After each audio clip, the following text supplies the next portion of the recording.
Yeah, 360.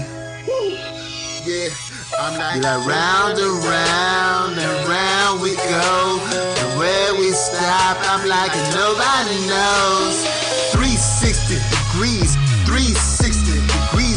We give you what you want, we give you what you need. 360 degrees, 360 degrees. We tell the real truth, you know what I mean? This the breakdown, 360 degrees. We give you what you want, we give you what you need. We talking politics and news and music reviews, as well as ratchet TV. You know how we do, and music from some artists you never heard of. Cause when you hear them, that's you right. Gon' show them some love. 360 degrees, 360 degrees. 360. We give you what you want, we give you what you need. This episode is all about sex. Sex. All about sex. We have Ruby Red, a psychotherapist specializing in sexuality, and Indiana Giordani, a sexual health blog writer who works with 2Beat HIV. Come on, y'all. Let's talk about sex. And welcome to another episode of 360 Degrees. Hey, what you got? Right, so we have a full house this morning. This is Odie, of course. We have a couple of guests here. We have Indiana Giordani. She runs a sexual health blog, has been holding it down for a little bit now. She's also an intricate part of the 2Beat HIV project. If you've been listening to our show for a while, I'm sure you should be familiar with that project. That's definitely Blues realm of things, and so we're definitely glad to have her here today. And then we also have Ruby Red. She is my soror. She's currently a doctoral candidate, and she's studying to become a clinical psychologist. She already has a master's in counseling from counseling psychology from Fayetteville State, and of course that's where she crossed Delta Xi, all that good stuff. And she's already licensed in Pennsylvania and North Carolina. And if you've ever followed her on social media, her her presence is really good there, which is why I wanted her to be on the show today, because she posts a lot of poignant topics, and I definitely want her personal and professional opinions today. So I definitely am glad to have all of our guests, because it's going to bring some eclectic perspectives, as we like to call it. So welcome, everybody. Hi. All right. So hopefully everybody got the memo about our first topic of discussion today. This is something reminiscent of, I think, would be a really good hot topic, something that I think Ruby Red would post, and I was definitely curious to see what you guys thought about it. So the Huffington Post recently posted an article that talked about more women, more happily, quote unquote, happily married women were cheating in their marriages. And according to this data, this looked at 100 heterosexual married women between the ages of 35 and 45, and the online conversations that they're having on the dating service AshleyMadison.com, which I always thought was an escort service, but apparently not. Apparently it's just more of a discreet thing. But they found that 67% of the women are seeking an affair and said that they wanted more passion. So I just want to open it up and say, is this a good idea? What do you think the reason is behind this? Like, what the hell is happening here?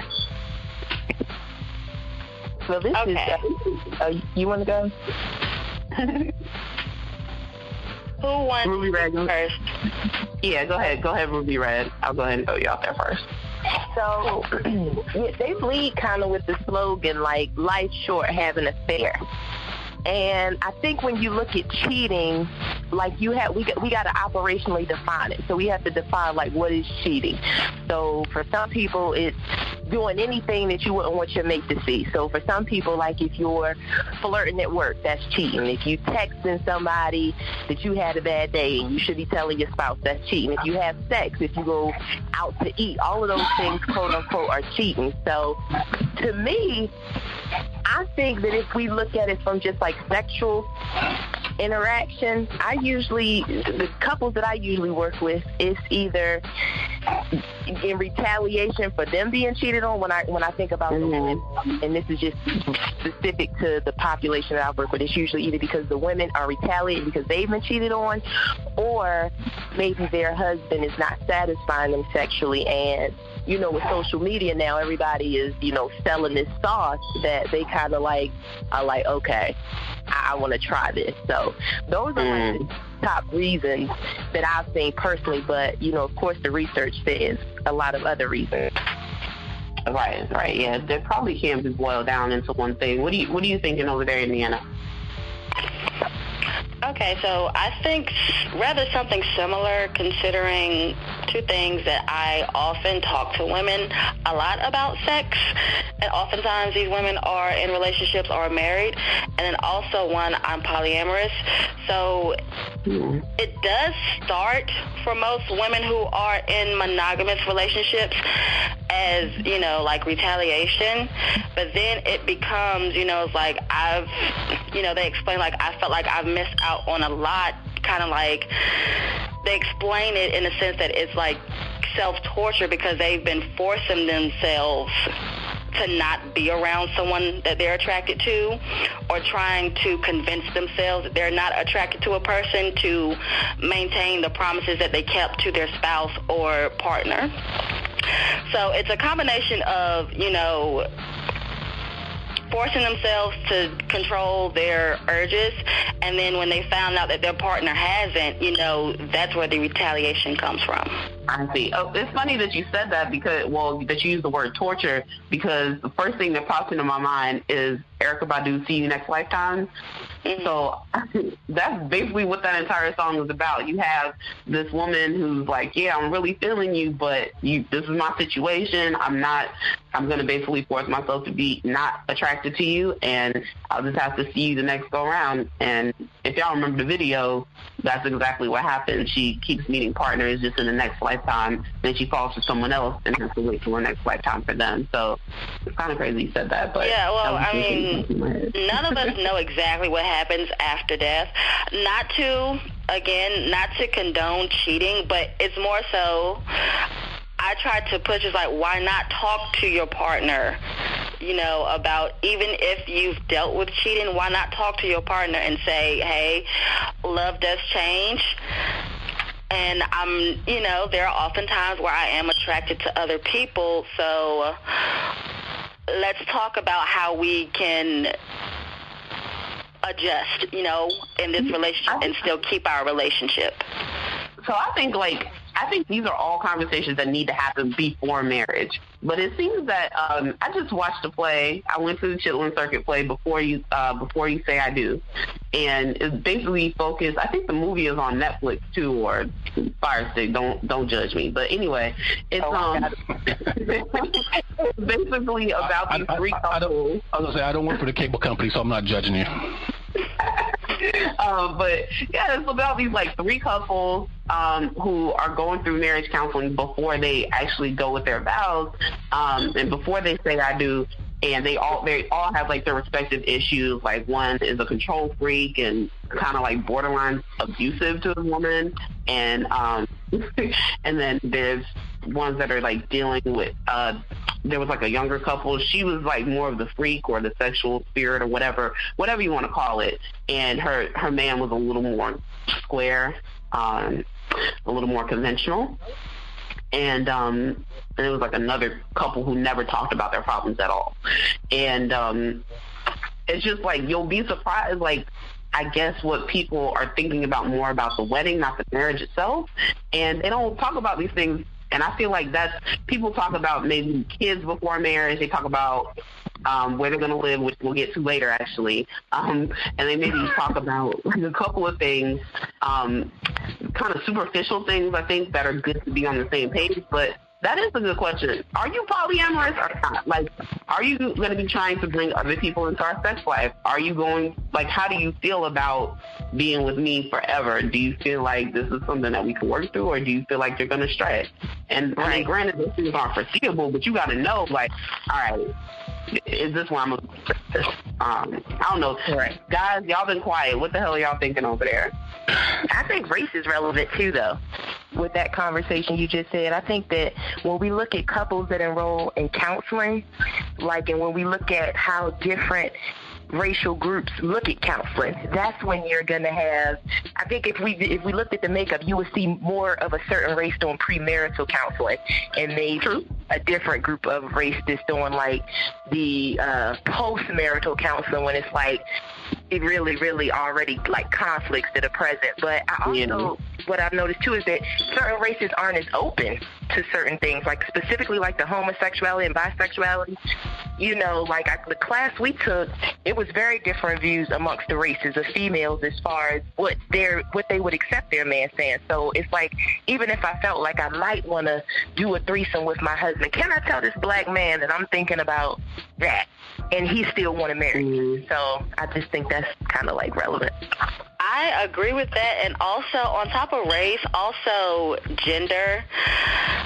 It's a woman, even though, it sounds good to say, you're open-minded or what have you. A woman's sexuality is usually expected to be very conventional. And then also, even, let's say a woman does stray from what those conventional expectations are, it's very unlikely for her to be forgiven. That scarlet letter type of analogy is what I'm trying to bring in. Guys, is that true? You know what I mean? Forgiveness is for men. Accountability is for women. All right, so we have some male perspectives on the line. First, Blue, is that true? Are y'all less likely to forgive your woman if she fucks around and cheats on you? Is that too damning for your ego for you to ever get past? Yes and no. It would all depend. I mean, if it was just something short term, and we haven't defined a relationship yet, it is what it is. But if we're in a long term relationship, and we're talking about we live together, even though we're not married, and something like that happens, I don't know if I could forgive. I'd let it go in the sense of, I'm not going to hate on you forever, but I'm not going to forgive you in the fact that, let's just get back together. This is just a hiccup. It's just a bump in the road, I don't know, and I don't even know if it's more of an ego thing, but just more of, what's to be expected in a relationship,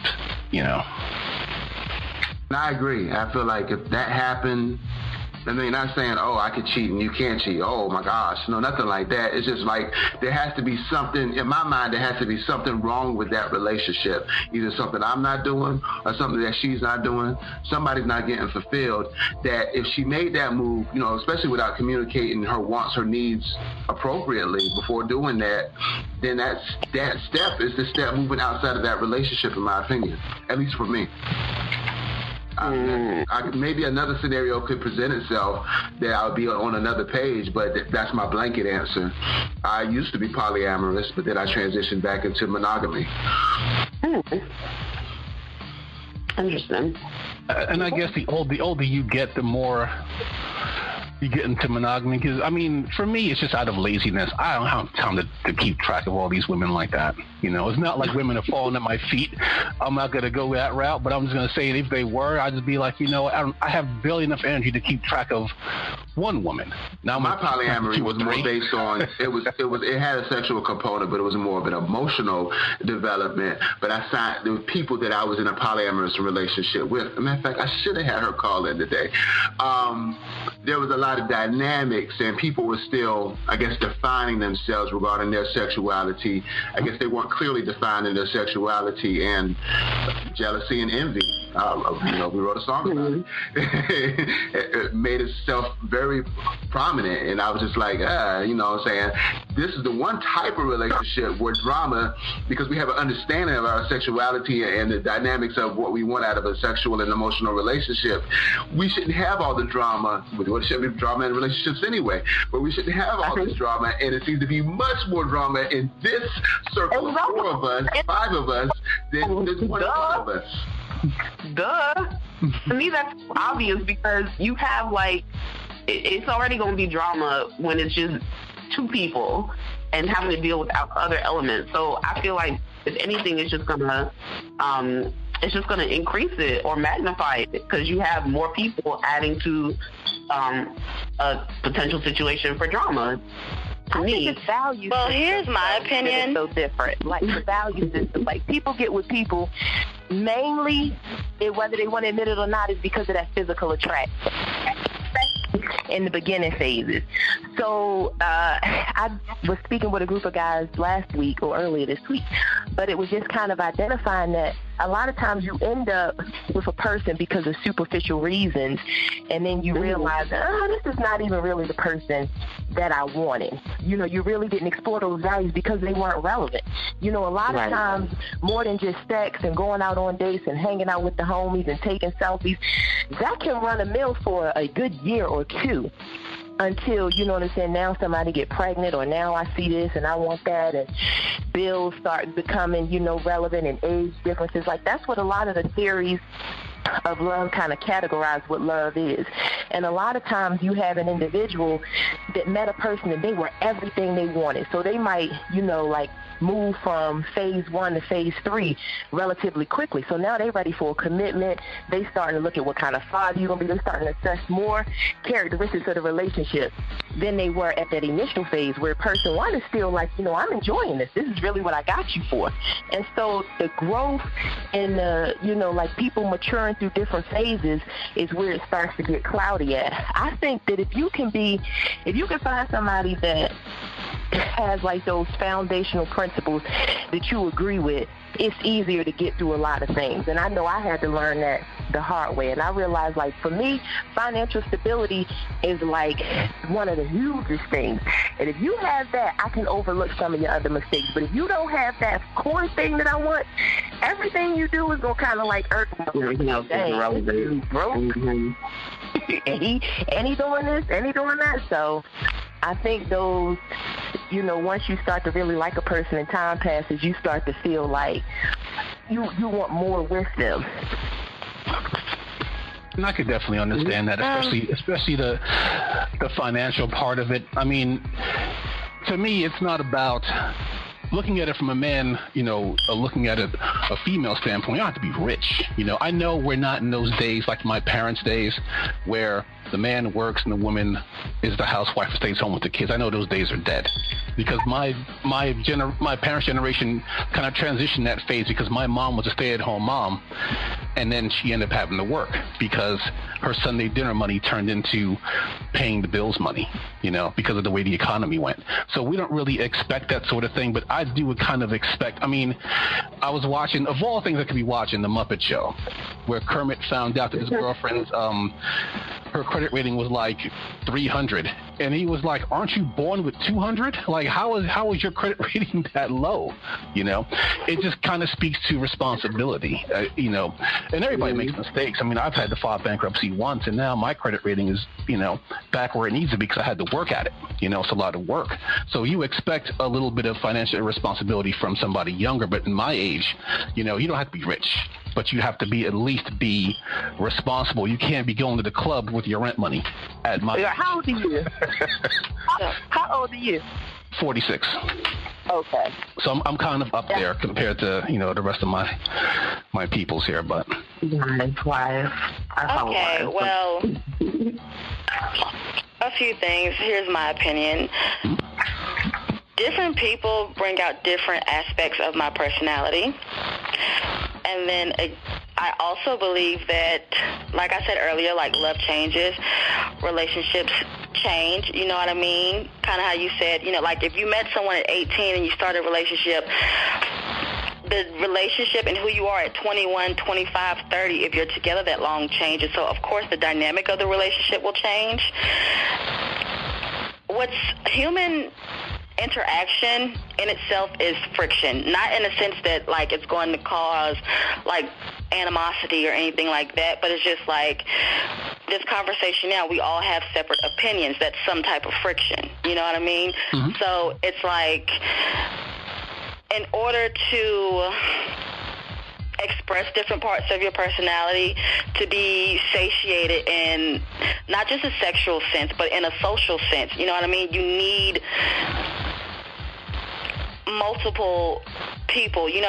Some people have more than one brother and sister. People have multiple friends, but where women especially are expected to only have one partner and be satisfied by one partner when, what if your partner is able-bodied, and before they were very athletic and y'all always did athletic things together, but let's say, something happened and now they're disabled, but you're still able-bodied and you still like doing athletic things. Do you just stop doing athletic things? Or, do you find other people, to help you out? And then if you do, what's the issue with communicating that to your partner? And if your partner, again, is disabled and let's say you're not interested as a partner, interested in having sex with a disabled person, why is there a problem for you to either, one, find someone who's willing to have sex with your disabled partner or hire a sex worker? There's multiple ways to maintain a relationship and respect one another and look out for one another without expecting that one person to be your everything. I feel like that's way too much responsibility for one person. Well, I look at it like this, right? Going into the whole, I guess because I try to maintain some sense of honor. If I became disabled and I couldn't satisfy my partner anymore, but she still wanted to be with me, right? I'd be willing to sacrifice that component of it to keep her in my life. So even if she had to find someone else to be physical with, like let's say I just couldn't have sex for whatever reason, right? For her to stay in my life, I'd be willing to sacrifice that to keep her in my life, but I know a lot of other people who would not. Right. And also, outside the sex, the financial obligation. What if that person's salary hasn't changed, but your medical bills cost money? What if she can find someone who's willing to supplement her income? And it may not necessarily be a sexual relationship that other person desires. What if they, just enjoy that person's company? Are you still going to? As you say, allow that sacrifice, or are you going to justify it differently so you can come to terms with it? You know what I mean? Is what I'm asking making sense? Indiana brings up a lot of good hypothetical situations, which does bring me to something I did want to ask you guys about, because I kind of hinted at it earlier, just about questions that should be discussed before marriage. One of my favorite things to do, I'm still single, and I will say single. I'll describe myself as single but still sexually active. So, no, I'm not in a committed relationship. So that is my definition of single. But I was basically looking online, and this woman talks about how she found out her mentor decided to live apart from her husband, and she's been married for 35 years. And so this was a hypothetical situation. But when I am dating, I just want to say that when I'm dating, I do like to ask a lot of these hypothetical questions because it kind of lets me wrap my mind around what my man is going to be thinking down the line. So, just kind of understand where his headspace is. So it's kind of like a psych test almost. Yeah, exactly. My own little psych test, except there's really no right or wrong answers. I just want to see where your head's at. I'm definitely assessing my man. He got to take the MCMI. He got to take the weight. I'm doing all these clinical batteries. That's why I hope I'm still in school. Okay. So if that's the case, I'm probably not going to marry a psychologist. I'm probably not going to end up with a psychologist because if it's going to be psych testing me and evaluating me, I'm probably not going to be with it. But yeah, she brought up a point about she let her wants be known to her man well in advance. And this man bought her a house and built it down the street. And they've been, quote unquote, happily married for 35 years. The kids grew up thinking that it was normal for the parents to live in separate households. And the mentee even asked her, like, well, damn, like, did you, first of all, how the bills work out? The mentor was like, well, no problem. He paid everything. And then she also asked about like how the kids looked at it. She was like, the kids thought it was normal. You know, we had a loving relationship. And then she also asked her, well, like, was it something like where you just wanted to cheat in peace, you know, and kind of not be under the watchful eye of your husband? And she was like, no, I wouldn't have married him if I had ever felt like I was going to cheat. I just did it because I knew I needed my own space. And that's something that I struggle with, because I've even let friends crash in my house, and I'm ready for them to be gone after like a week. And they needed much more time, of course, to get back on their feet. But I know that I'm always going to need my own space. And this topic kind of had me thinking, like, well, damn, maybe if I find a man that's willing to build me a house and live down the street from me, I can still have my own space and my happy marriage. Do y'all as professionals think that that is advisable or sustainable or even a good-ass idea, like, or is it a terrible idea? I personally think so. As far, again, as long as you're communicating your wants and needs in the beginning, and depending on how that person is conditioned throughout their lifetime, or how they've unlearned some things and how they've expanded their mind or consciousness, if you will, if they can understand and accept that.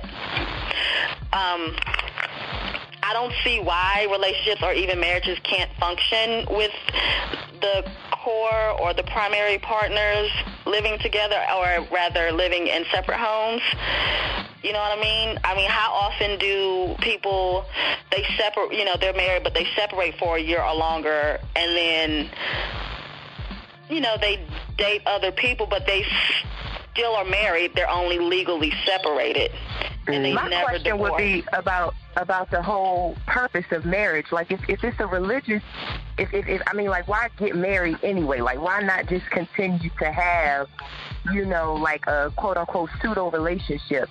I mean, I think a lot of things play a part. And then, like, if you have children, like, are the parents going to look at what's going to be best for the child? Because, I mean, I'm not sure exactly how much difference it would be raising a child where it's two separate parents outside of the home, and their marriage is like that. Now, don't get me wrong, I'm sure it can be done, but I just wonder how healthy it's going to be, given that we live in American society. So y'all know I work with sex offenders too, and a lot of times whenever we talk, when I talk to them about what's accepted, we have to look at societal norms.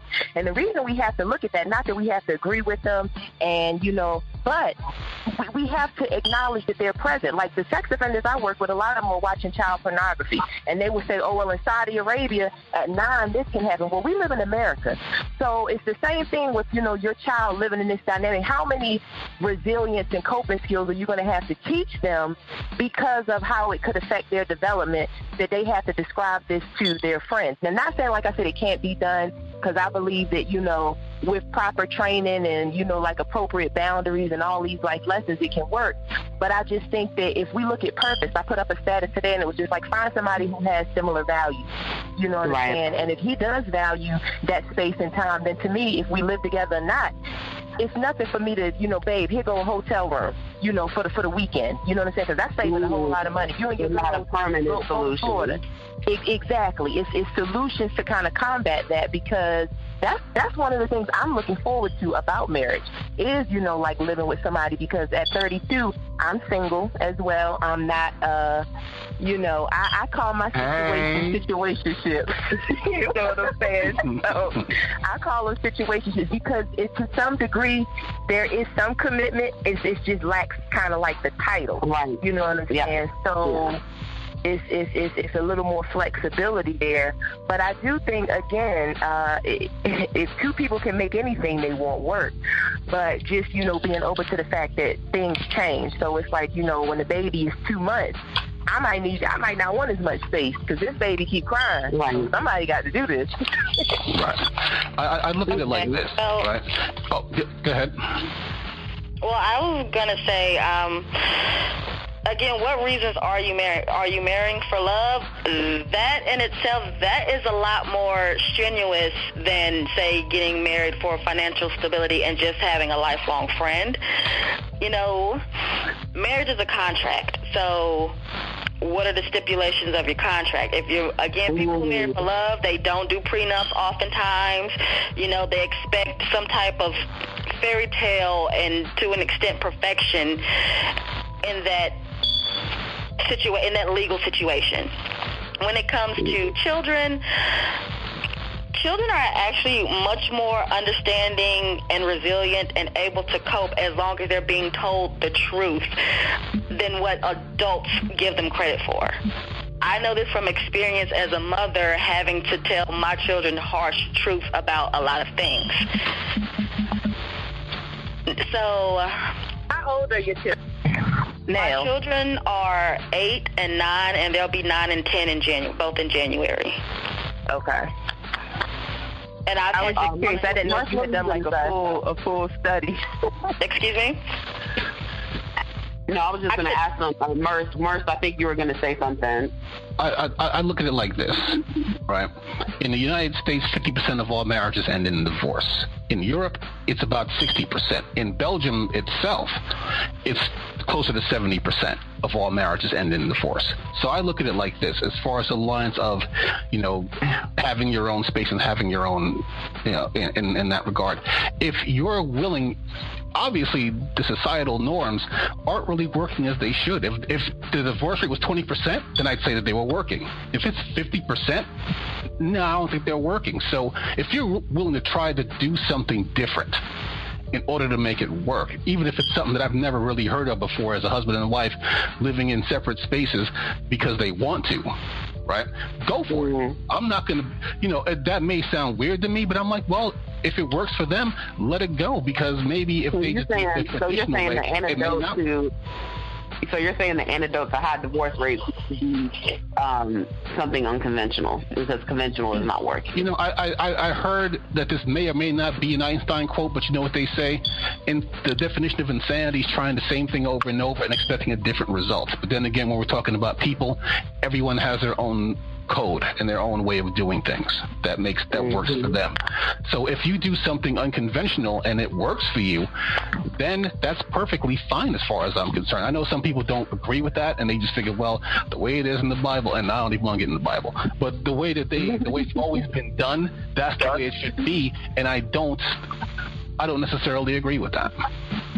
I don't either. I think that people should make their own rules, but I do agree that societal norms are relevant, because otherwise I'd go to my office right now with my titties out. But I can't, because I'm going to go see clients. So what I'm saying is, I don't want my comment about societal norms to mean that I'm saying we have to stick to them, as much as I was just highlighting that they are relevant. But I do believe that people should do things that work for them. And I think that when we look at the reason that marriages are messing up, I don't know if it would be because I didn't get enough space because we live together, as much as it would be he kept blowing money on ABC. But by all means, like, I've worked with couples that want to pray every day to couples that want to find out how can we locate a female at the club that we're going to both have sex with tonight and not be mad at each other in the morning. So I'm with it. I'm with all of it, as far as if that's what people want. It's just got to be, like you said, discussed. I don't mean to intervene, Mercedes. I finally got on, so I apologize. I'm a little bit late because I'm filming today. But I have a question. Have you guys addressed the topic of open relationships? I mean, she just made a gesture about, couples hunting for number 3. But success in open relationships where, couples are willing to allow a third, fourth person in, swingers and everything else, to maintain a successful marriage and relationship. That's definitely, opening up, is that the reason why you're opening up? So you can, if you think opening up the relationship is going to make the relationship successful, or are you opening it up because the two of you are changing and you're trying to adjust and adapt to those changes? Yeah, I will say, if it's introduced into a relationship that's already established, I definitely understand your view on that. But I'm talking about two people who, from the beginning, introduced an open relationship, or not even necessarily a completely open relationship, just like swingers or something like that. I feel like with open communication and that type of a sexual connection, it might be taboo to most, but I feel like it definitely can be for a meaningful relationship. Me personally, but that's just me. That's a choice, and I wouldn't necessarily make my partner do it if he chose not to, but it's not something that I oppose to, because I mean, to be completely honest with you, sex should not weigh so much on a relationship, but nowadays, for some reason, it does. I think people, let go of the, like you said earlier, about the, man in a relationship, man not financially, together. He wanted to blow his money on XYZ. I just got out of a marriage just like that a few years ago. Like, I mean, I was the one paying the bills and everything else. But he still found it in himself to cheat. Like, you can't even help me pay the rent. How do you have the right to cheat on me? So... Or the time. How he got the time? He better get another job. Oh, he had time. He didn't have a job. So, I mean, so while I'm working, slaving, putting together cars or whatnot, this, plant around here in the upstate, he's leaving the kids with his sisters, taking my cars and going out. So now with that being said, we're much past that. We're actually pretty good friends now. We're raising the kids just fine, and he's a great parent. But my point is, if my man financially keeps us together and we have a sexual outlook that opens doors that most people would not consider, I don't see anything wrong with it as long as both of us are paying the bills at the end of the day, and number 3 or 4, as long as they're going about their business, I'm okay with that. Now, I have not ventured down that avenue in any relationship. Me personally, I feel like 2 people need to know each other before they start adding people to a situation. But I don't see anything wrong with an open situation. I feel like it would make for a longer lasting relationship, and these relationships lasting today, because all people are doing anyway is cheat on each other. Well, in the polyamory community, there's emphasis on communication and honesty. If you can't get beyond that, like if you can't be honest about exactly what you want and what you want from your partners or potential partners, if you can't communicate that and be honest about that, then that in itself is a problem. As in, if you're bringing your monogamous outline or structure into polyamory, basically, then you're going to have a bad time. You know what I mean? From my experience, from people who were married, this is also mostly from women, it's like, it's so easy for them to not be honest with their husband about simple things. What did you buy at the grocery store? Oh, how long have you had that tattoo? Simple things, to be dishonest about it because of what those expectations are. It's like monogamy is more full of expectations versus, hey, let's communicate and be honest and see how can we leverage this, or how we relate to each other honestly, versus like, oh, I'm infatuated by you, and because this infatuation has lasted for 2 years, we're in love, so we need to be together forever. Which is very true. I definitely agree with you on that. I just feel like, most people don't take the time to get to know each other as they should before they jump into a relationship to begin with. You don't know if he or she is a cheating type. You don't know if he or she, got out of their last relationship because he or she cheated. You can only go by their word. And quite naturally, a cheater ain't going to tell you that's why their last relationship ended. So, I'd rather be in a situation where we can be open with one another from the jump, even if I don't want a monogamous relationship, try the whole poly thing, but I know would keep it thriving a lot longer. But I'm not saying people nowadays are selfish, but first of all, with this generation, you got to be mindful of realistic stuff like, disease and everything else. But once you take that out of the equation, once you, lay that out there, oh, we clean, we good, test it, whatever, new partners, whatever, I don't see anything wrong with it. I'd much rather have an open door with my partner than a closed door and be cheating on him behind his back because I feel like I want another partner that day, whether it be male or female. But that's just right. What I was going to add, though, is that a lot of times people that do get married that I know, they have some religious context that they're relating to, so they try to guide themselves as close to that as possible.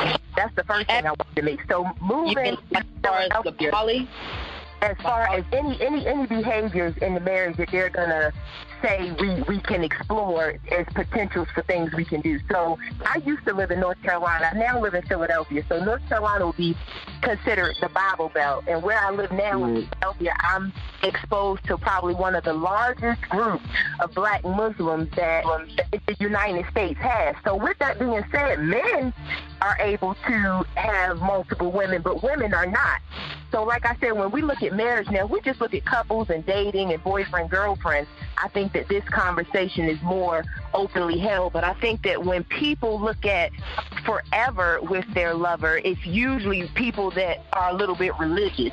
And so with that, you know, we all know we sin and fall short, and we all know these things. But, you know, most people have a goal to try to be in line with, you know, their spirituality. I mean, that's why they got married in the first place. You do have some people got married because of, you know, like legal aspects of things. But I was just going to add that when those conversations are held, most of the men that I know and like, and I mean, they would be okay with maybe doing threesomes or them doing their thing, but the men that I like, the profile of men I like, they're not going to be accepting of their woman, not just me, but their woman. Yeah, they compartmentalize their relationships. It's like you have your side piece that basically supplements or complements whatever your woman, quote unquote, won't do.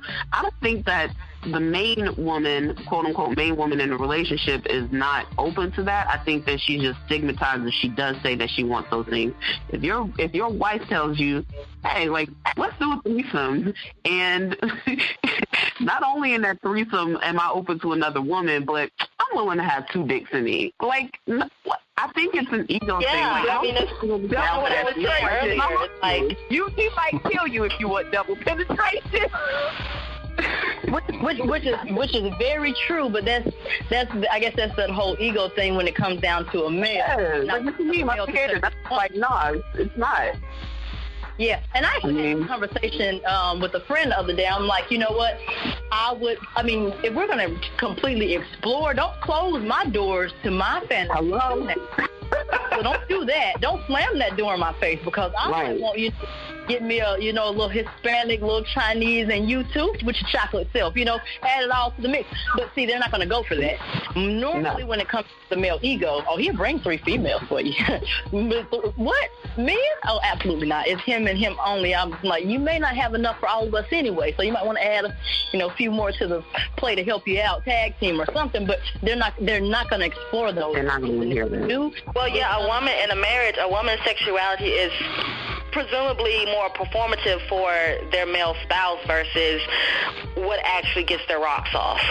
Exactly. I will say I would probably be more turned on by my partner if I was able to get into that type of situation and he agreed with it. So, the situation may be a little different. Don't think I'm just going to pay this new man or this new woman more attention and not pay you any attention, or you're going to get it all, And so, I don't know. I think it's, like I said, it's like an ego thing and selfishness and sharing and all that other stuff. I don't think men really want to share as much as women are. And the older I get, the more open I am to things like that. Like, I'm in my 30s now. My sex drive is through the roof.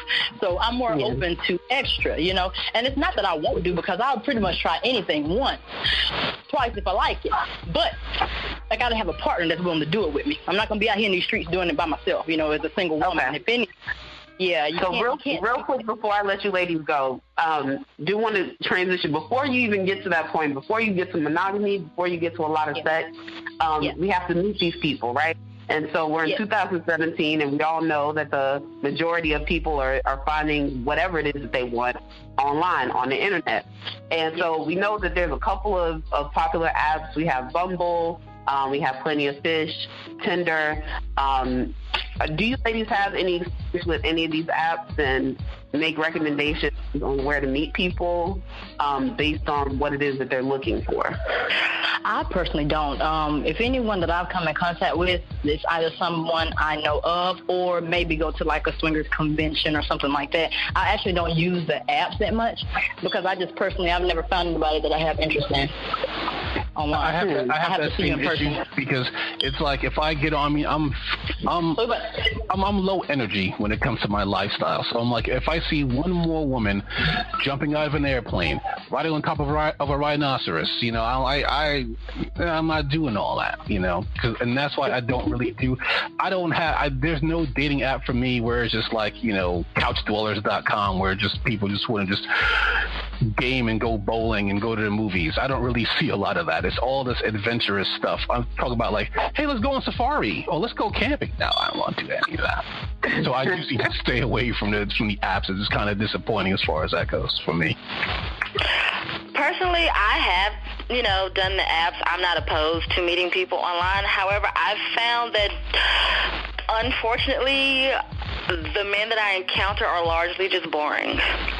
And, you know, no offense, but and they project themselves to be not, but then, you know, their conversation's dull, you know what I mean? Yes. Their hobbies, if they have any, it's very sporadic, it's not consistent, you know, so it's just like, all right, other than maybe you looking good, there's nothing else that's enthralling me, so bye.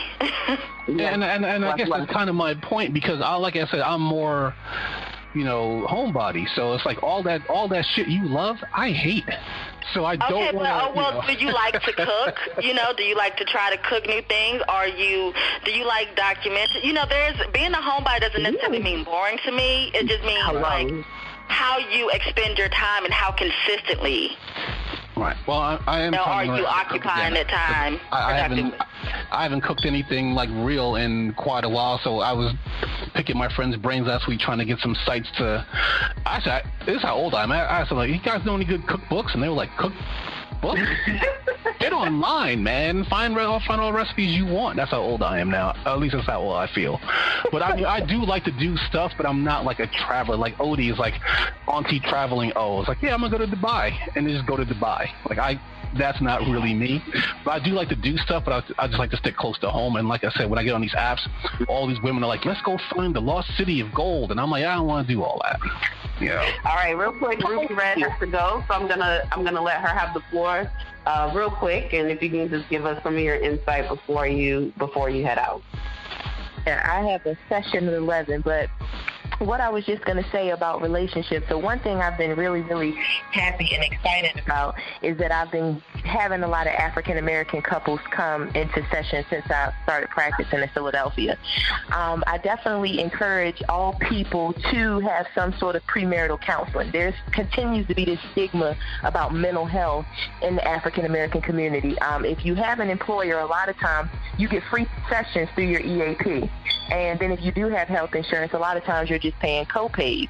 I definitely think that it's beneficial and it's helpful. I attended a conference this past weekend, and one of the things that they highlighted is just that the level of comfort that people have to say that they're feeling these things or not feeling these things for fear of how their spouse is going to judge them. One great thing I think is about this podcast is that everybody up here had kind of like a free or more open perspective on things, and it's like even if there's certain thing, quote unquote, not for you, it was like, okay, that's cool if it's for somebody else. So being in the therapist role sometimes can be challenging because it's like, you know, it's such a wide spectrum that it's hard to just come up with one theory or one application that you're going to use. But what I can say is that my stay married rate is like 90%, because that's one of the first questions that I ask. Why are we here? Do y'all want to amicably break up? Because sometimes that's an option. But I just want to leave saying that to me, cheating is not necessarily a deal breaker. I come from a family of alpha males that, you know, that kind of comes with the territory. They're attractive to a lot of women, and not just physically, but charismatic, and they kind of check all of those boxes. So sometimes it's difficult. But the last thing I wanted to say is if you do find yourself in a situation where you got cheated on, a lot of times people personalize that. So it's like, oh, I wasn't good enough. I didn't do this right. I wasn't sufficient. How could you do this? And a lot of times it just has to do with us being selfish. I mean, like if I ate a piece of steak, I mean, I still want some dessert. I like a lot of things, and I think that's what people forget is that just because you get married doesn't mean that your attraction to other people turns off. I mean, all I'm saying though is if you watch Insecure without me, we breaking up. I gotta watch that. Everybody says that I'm a lover. I got into being Mary Jane pretty late, but I know people gave Kevin Hart hell, and I hated that because it's like, dang, y'all don't know why people are married. You know what I'm saying? Like, or what works for them or what doesn't work for them. So just let people be free. Exactly. Like being at the point, it's a contract. You don't know what their contract consisted of. Exactly. But I hope to speak with everybody again. If y'all are on Instagram, I think we can all sign up to Cody's page, right? Like everybody on the page. Maybe you can make a post and tag us all, and that'll be good. Absolutely. But y'all enjoy y'all weekend, and thanks, Odie, for the invite. Thanks for being ready. Take care. All right. Have a good one. Bye-bye. Thank you, lady. Thank you. All right. Blue, do you have anything? Merce, I know we kind of dominated the time today, but I got my own show. It's a good topic, and plus, he's going to do his thing on Monday with politics. That's very true. Caramba.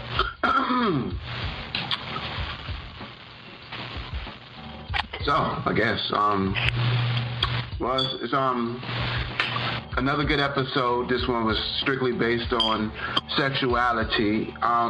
Indiana, why don't you tell people how to reach you via social media and tell them about your website based on sexuality health. Okay. Well, you can reach me on Instagram and Twitter at Indiana Giordani, INDIANA GIORDANI. No underscores, no periods, just all one word. I am also on Facebook, Indiana Giordani. You can also check out my sexual health website. It's called erotikit.net, EROTIQUETTE.net. And the point is to promote sexual health in a, what I'd like to say, millennial way, which is like very down to earth and like layman's, there's really not a whole bunch of polysyllabic words and such. It's really like, how you would be talking to your homie about sex, but you incorporate sexual health. And if you see me on the street, just say, hey. Hey. All right. Go around. Last words. Oh my gosh. I'm going to have to start over again next week. But I will say I really enjoyed today's discussion, learned a couple of perspectives, and just look forward to working with everyone again. Welcome. Indiana. And goodbye. Thanks for having me. Indiana. Yes. Well, I really don't have too much as far as last words. I felt like this conversation was very productive. I enjoyed hearing other people's opinions and such. And like I said, thank you for having me. Thank you for stopping by. Mark, what you got? Just very simply, just when it comes to life, relationships, what have you. I know I'm if you listen to my political show, I'm kind of a hypocrite for saying this, but keep an open mind. What works for some may not work for others, but if it works for them, let them do their thing, so long as they're not hurting anyone. All right. And I like to say, get tested. Make sure your partner gets tested. Communicate regarding your sexual position, whether or not you've been tested, last time you've been tested, blase. There's free tests, there's paid for tests. There's tests you can do in the privacy of your own home, not the full encompass test. This is mainly focused on HIV. But go to your primary care provider and get the full gambit. Syphilis is on the rise in the triangle, and that I never thought that was going to make the strongest comeback it's making. Gonorrhea has changed to a new strain, so it's harder to treat. Chlamydia is almost just like shaking a hand these days. It's out there like that. And you got to protect yourself if you're going to riggedy wreck yourself. Oh, that's effects up in this bitch. Ah! All right. And that concludes another episode of 360 Degrees. Make sure that you subscribe to The Urban Breakdown via your favorite podcast apps. We're on iHeartRadio. We're on iTunes. We're on Google Play. We're on TuneIn. We're on pretty much any YouTube. We're pretty much on any format, any way you can access a podcast. So please subscribe and tell your friends about The Urban Breakdown. And stay tuned. And also, which has the shows 360 Degrees and Politics with Mercer Prescott and his band of eclectic cronies. Be well, be great. You're not my GPS. 2 steps to the left is west. Dollars in the front, head north. And right to the east and dirty south is where I'm from. I like to do what I do. I like to make moves without you. I like to control my own. If I need further direction, I call Tom Tom. We've known each other for so long. It used to be the one I could call on. Time after time, you did me wrong. Forgave, but still got played. Sick and tired of your same old selfish way. I leave and you still wanna navigate. It's so crazy how you think you can run my marathon. It was nice to know you. Let me show you. Move forward and pass the baton. I know what route to take. Please don't even fix your face. Just say it or nay. Gonna do what I wanna, regardless anyway. You're not my GPS. 2 steps to the left is west. Dollars in the front, head north. And right to the east and dirty south is where I'm from. I like to do what I do. I like to make moves without you. I like to control my own. If I need further direction, I call Tom Tom. Do you miss the late nights?